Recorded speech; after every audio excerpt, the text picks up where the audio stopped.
We're definitely not very far away from the European elections. They are held next Thursday. We won't get the results until after the whole of the European Union has finished voting on the Sunday night. But we're speaking to candidates representing all of the major parties. And today it's the turn of the Liberal Democrats. I'd like to welcome to the show Martin Horwood, who's the Liberal Democrat MEP candidate for the southwest of England. Good morning to you, Martin.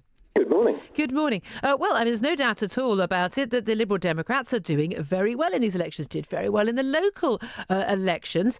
And yet many have been criticising your party for not doing a deal with the other Remain supporting, second referendum supporting parties like Change UK, like the Greens, and joining forces in a Remain alliance. Why didn't you?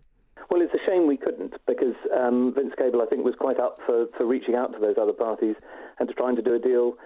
I've personally had arrangements with the Green Party in the past, and I think it would have been great to see if we could have come to some cooperative arrangement. It's actually quite hard under Electoral Commission rules, because each party has a party list, so it wasn't an uncomplicated thing to set up. Change UK are obviously brand new and didn't seem to be in the mood to cooperate.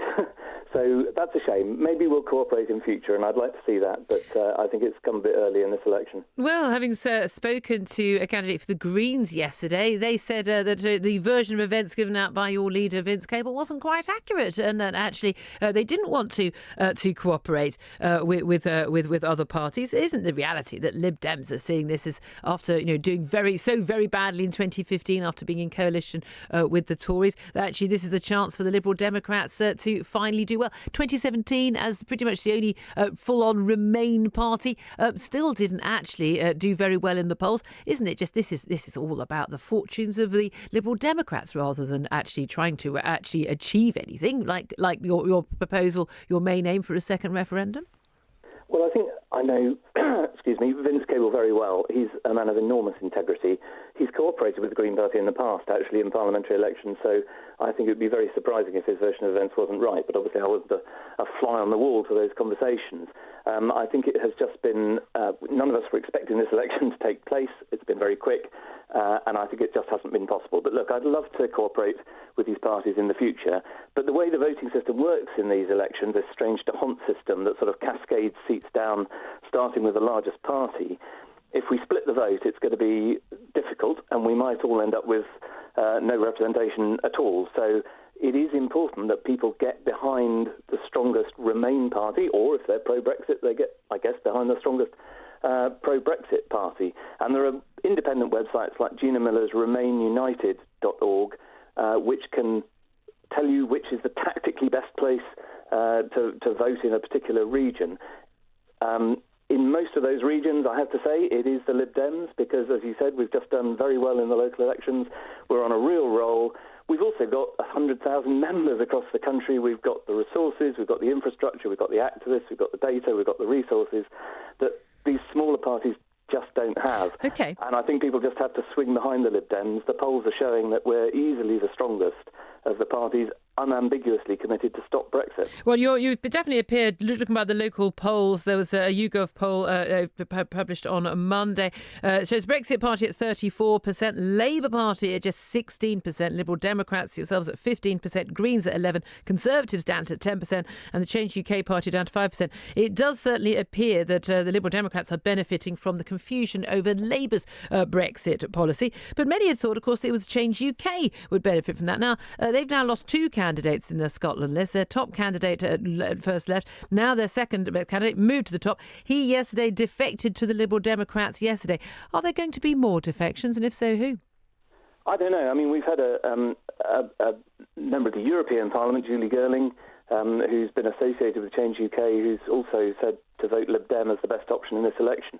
Listen, I'd love to cooperate with the Change UK MPs in the future. I'd love to see that kind of cooperation. I think we've got lots in common, and I don't want to denigrate them, but I just think this has come far too early for them. I mean, they didn't stand candidates at all in the local elections, and I think they've probably tried to run before they could walk by contesting these European elections too. So I don't know if there'll be more defections, but it's pretty clear that we're in a much stronger position to gather those stop Brexit votes. I think it's true in relation to the Green Party as well. I mean, if you look at the councillor tally, the Greens got 265 councillors elected the other week, which is a very good performance for them, actually, and shows, as a pro-Remain party that they were gathering votes too. But we got 1,352 elected on the same day. Okay. So we're just in a stronger position. It's interesting behind us. It's interesting that you repeatedly say, like Stop Brexit. The party is now being very, very open about this is a Stop Brexit party. But your party, after the 2016 EU referendum, said you accepted the result. You certainly said before this is a one-off, and that you would accept the result. Obviously, when you thought it was going to be a Remain result, not a Leave result, as many had. Paddy Ashton, your former party leader at the time, all said very clearly, we respect the result. I know you want a second referendum, but why would anyone believe that you'd respect the result of that if you don't get the result you want? Do you only respect the results of referendums and general elections if you get the result that you like?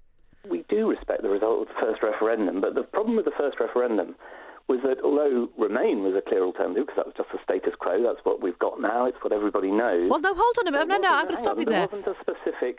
No. Remain wasn't just the status quo. No, we know there are lots of different changes that are happening to the European Union. Many were campaigning on Remain and reform. Lots of different options for Remain, as well as for Leave. Institutional terms, it's clear, you were voting to stay, you were voting for what you had, with all the prospects of change, as you have at any level of government, but basically that was the status quo. On the Brexit side, there was no clear agreed alternative. You said on this programme, many Brexiteers don't regard Theresa May's version of Brexit as Brexit at all.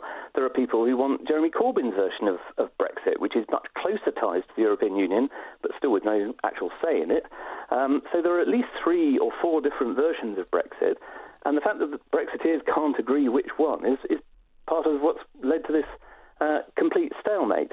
So a vote on the final deal, whatever it is a way to break that deadlock. Okay. It's saying, OK, let's just pick the strongest version of Brexit you've got, and we'll put that against Remain after all. And then actually for Leave voters as well, they can say, you know what, this isn't the Brexit I voted for. Martin Horwood, have you ever, you say you respect the result of referendum, have you ever met a single person who voted Leave who is in favour of a second referendum? Because I haven't yet. Have you?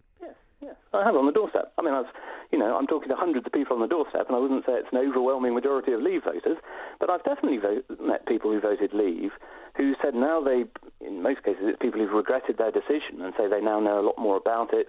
They've read all the stuff about Northern Ireland, which was barely mentioned in the original referendum campaign, and they just want a second go at this, actually. Okay. They want to say, OK, now I understand the implications of Brexit, now I know what the actual deal is, I'd like a vote on that final deal. And the point is, if you disrespected the original referendum, you would say, OK, well, let's just vote it down. Let's just have Parliament say, OK, we don't want to do this. Parliament's probably got a Remain majority. We'll just shut the whole thing down. We're not saying that. We're saying that actually the people authorised Brexit, so only the people can say we want to. So you can categorically state that the Liberal Democrats won't vote to revoke Article 50 then?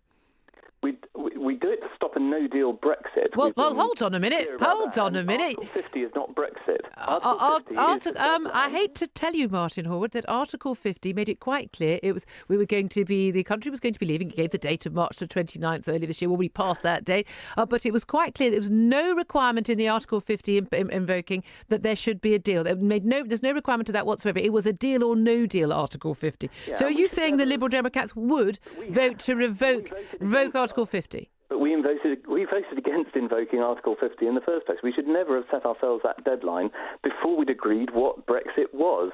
And it was crazy. And even Brexiteers say this now, that it was ludicrous to set this ticking time bomb off before anyone had agreed even what the British negotiating position was. I mean, do you remember it took us a year or so for the Conservative government to even agree what it didn't take us, did it? I mean, there was obviously what was going on in the government. Can I just ask you more about the Liberal Democrat campaign there? The official Liberal Democrat slogan for this election, I can't say on air, and I would certainly refer you not to say on air, because actually it would be in breach of Ofcom regulations on the sort of language you can use during daytime broadcasting. Do you think it's... No. Do you think it's a good idea for you to have an official campaign slogan that is a word beginning with B, ends in CKS, to Brexit, a word I'm not allowed to say on air, which is basically a rude word? Is that appropriate in the 21st century in political campaigning to have a rude word as your party slogan? Julia, where's your sense of humour gone? Come on. I've got a sense of humour. I'm just saying that I'll be taken off air if I use the word. People are bored rigid by Brexit. We were just trying to inject a bit of fun into the campaign, and actually the official slogan is "Stop Brexit," and that's what's on the front cover of the main edition of the manifesto. The main edition, but it's what's on all our leaflets. We wouldn't deliver it any other variation on the slogan through families' doors.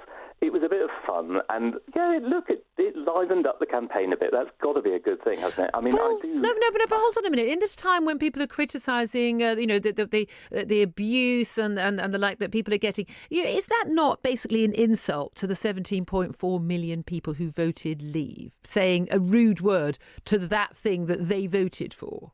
Oh, like you've never used that rude word off air? I use far ruder words off air, but I don't run a political party and I'm not campaigning for election. I don't want my slogan said on national radio and television. But we're not allowed to have fun in an election campaign. Come on. I mean, I wouldn't allow my 12-year-old to use that word. I can tell you that. People's eyes roll when you mention Brexit on the doorstep. People groan. We're just trying to inject a bit of fun into it. It was a passing thing, it's not a very serious part of the campaign, but it livened things up, and you journalists like yourself have talked about it quite a lot. So in a way, oh gosh, we have. It was a pure PR calculation, and it kind of worked, didn't it? Oh, we have. Just finally, with Vince Cable, he's said that he's going to resign as a Liberal Democrat leader. Is it now the case that he's after that bounce for the Liberal Democrats in the local elections, by the looks of the polls in the European elections as well, that he can stay on, he would stay on, and would that be wanted by Liberal Democrats like yourself? I wouldn't mind if Vince stayed on. I think he's a very, very impressive figure in national politics. He was the guy who, famously predicted the economic crash and with a real voice of authority during the economic crisis, and a very, very effective business secretary, I might say, as well, launching the world's first green investment bank, which has since been sold off by the Tories, unfortunately. So you'd be happy if he did stay on. Martin Horwood, we'll have to leave it there. Thank you very much indeed for speaking to us. He's the Liberal Democrat candidate for the South West. Also standing in the South West region are representatives from Change UK, the Conservatives, the Brexit Party, the Labour Party, the Green Party, UKIP and the following independents: Larch Maxey, Mathai Rahman and Neville Seed. For a full list of every candidate standing in every region across the country in the European elections next Thursday, just visit our website, talkradio.co.uk.